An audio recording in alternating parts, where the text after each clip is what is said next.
नमस्कार, crime scene देख रहे हैं आप और आपके साथ मैं हूं स्मिता रिशाद। आज क्राइम सीन में हम बात करने वाले हैं बॉलीवुड की। उस बॉलीवुड की नहीं जिसका चमकदार चेहरा आपके सामने रहता है, बल्कि उस बॉलीवुड के हिस्से की जो भयावह है और जिसका सच धीरे धीरे एक एक करके खुल रहा है। वो सच है ड्रग्स का। बॉलीवुड के इस ड्रग कनेक्शन को आज हम आपको बताएंगे। उस कनेक्शन के तार कहां से जुड़े हैं, जड़ें कितनी पुरानी है, ये भी आपको बताएंगे। आप तसल्ली से इस पूरे वीडियो को देखिए, आप समझ जाएंगे कि आखिरकार बॉलीवुड में ड्रग्स की जड़ें इतनी मजबूत क्यों हैं। दरअसल इस कहानी की शुरुआत हाल के दिनों में सुशांत सिंह राजपूत की मौत से होती है। सुशांत सिंह राजपूत एक युवा अभिनेता जिसकी मौत हो जाती है और उसके बाद हर कोई इस मौत की अपनी अपनी थ्योरी बताता है। कोई इसे आत्महत्या कहता है, कोई इसे हत्या कहता है, लेकिन जब पुलिस इस गुत्थी को सुलझाती है तो एक चौंका देने वाला एंगल इससे जुड़ जाता है और ये एंगल है ड्रग्स का। इस ड्रग्स के एंगल के जुड़ने के बाद एनसीबी तफ्तीश शुरू करती है। एनसीबी की तफ्तीश के बाद एक एक करके उसमें नाम जुड़ते चले जाते हैं। एनसीबी की तफ्तीश में जो सबसे पहला नाम इसमें जुड़ा वो था रिया चक्रवर्ती और उनके भाई शोभित चक्रवर्ती का। लेकिन ये तो महज एक ट्रेलर था, क्योंकि वहां से फिर जब शुरुआत हुई तो फिर सारा अली खान से लेकर श्रद्धा कपूर तक, दीपिका पादुकोण से लेकर फिरोज नाडियावाला तक, अर्जुन रामपाल से लेकर comedian, star comedian Bharti Singh तक के नाम इसमें जुड़े। और जैसे जैसे और तफ्तीश शुरू हुई लिस्ट लंबी होती चली गई।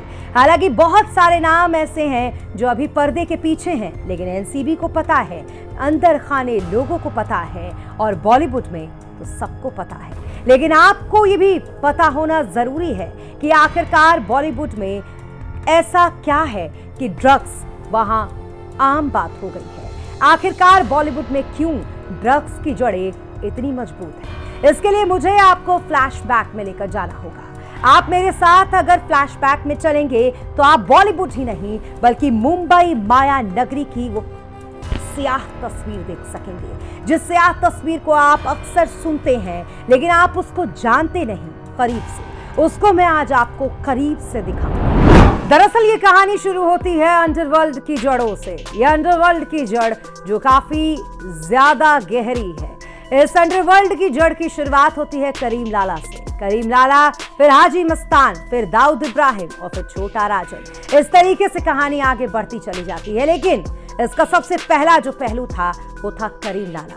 करीम लाला वो जिसको उसके अंकल ने अफगानिस्तान से मुंबई बुलाया था कपड़े का बिजनेस करने के लिए। जी हाँ, सही सुना आपने, कपड़े का बिजनेस करने के लिए वो अफगानिस्तान से मुंबई आया और यहां आकर उसका संपर्क होता है जुम्मा खां से। जुम्मा खां जो करीम लाला की तरह ही एक पठानी था, लेकिन जुम्मा खां और उसका बेटा उस दौर में यानी कि 30 से 40 की दौर में उस वक्त सबसे बड़े ड्रग्स के तस्कर भी थे मुंबई में। उन्होंने अपने साथ अपने इस धंधे में करीम लाला को जोड़ा। करीम लाला के इस धंधे में जुड़ने के बाद वो इसमें इस तरीके से संलिप्त हुआ कि उसने आगे ये धंधा ही शुरू कर दिया, वो भी अपने दम पर। और आपको ये जानकर बेहद हैरानी होगी कि करीम लाला ने इस धंधे से इतने पैसे कमाए कि बहुत ही कम समय में मुंबई के लेमिंगटन रोड पर उसने अपना एक आलीशान ऑफिस भी बना लिया। इस ऑफिस से ना वो सिर्फ ड्रग्स का धंधा करता था, बल्कि यहीं से वो मटका का धंधा भी करने लगा। यानी कि आप समझिए कि वो जुम्मा खां घासवाला जो महज एक पार्टनर था करीम लाला के साथ, उससे कहीं आगे अब करीम लाला निकल चुका है। करीम लाला इस बिजनेस में खूब फला फूला और उसके बाद आता है हाजी मस्तान का नंबर। हाजी मस्तान जो करीम लाला के ही साए में रहा, लेकिन उसके बाद उसने भी इस बिजनेस को उसी तरीके से सीखा जैसे कोई मालिक से, कोई गुरु से गुर सीखता है। फिर उसके बाद हाजी मस्तान इसमें आगे निकला। फिर नंबर आता है दाऊद इब्राहिम का। ये वो नाम है जिससे हर कोई यानी कि हिंदुस्तान का बच्चा बच्चा भी वाकिफ है। दाऊद इब्राहिम जो इसमें काफी आगे निकलता है। और अगर अंदर खाने आप लोगों की बात पर यकीन करेंगे तो दाऊद इब्राहिम के इस बिजनेस को यहां तक पहुंचाने में उसके 3 मास्टरमाइंड्स ने खूब भूमिका निभाई थी। और ये तीनों थे खालिद पहलवान, मवद खान और विक्की गोस्वामी। ये नाम बताने आपको इसलिए जरूरी है क्योंकि इसका जो तीसरा नाम है यानी कि विकी गोस्वामी, ये विकी गोस्वामी ममता कुलकर्णी, जी हाँ सही सुना आपने, ममता कुलकर्णी जो बॉलीवुड की एक्ट्रेस रह चुकी है और जिसने कई सारी सुपरहिट फिल्में दी है, उसका पति है। और ममता कुलकर्णी ने अपने पति के इस बिजनेस में यानी कि ड्रग्स के इस बिजनेस में उसका पूरा साथ भी दिया। अब आप समझ सकते हैं कि किस तरीके से एंट्री बॉलीवुड में हो चुकी थी ड्रग्स के इस कनेक्शन की। इसके बाद आपने किम शर्मा का नाम तो सुना ही होगा। एक्ट्रेस किम शर्मा के पति अली पंजाबी का नाम भी इस कनेक्शन में शामिल है। यानी कि एक एक करके कई सारे लोग इसकी गिरफ्त में आने लगे और पूरी तरीके से मुंबई की आबोहवा में ड्रग्स का जहर घुल गया। और इस मुंबई शहर में माया नगरी बॉलीवुड भी आती है, तो बॉलीवुड भला इससे कहां अछूता रहता।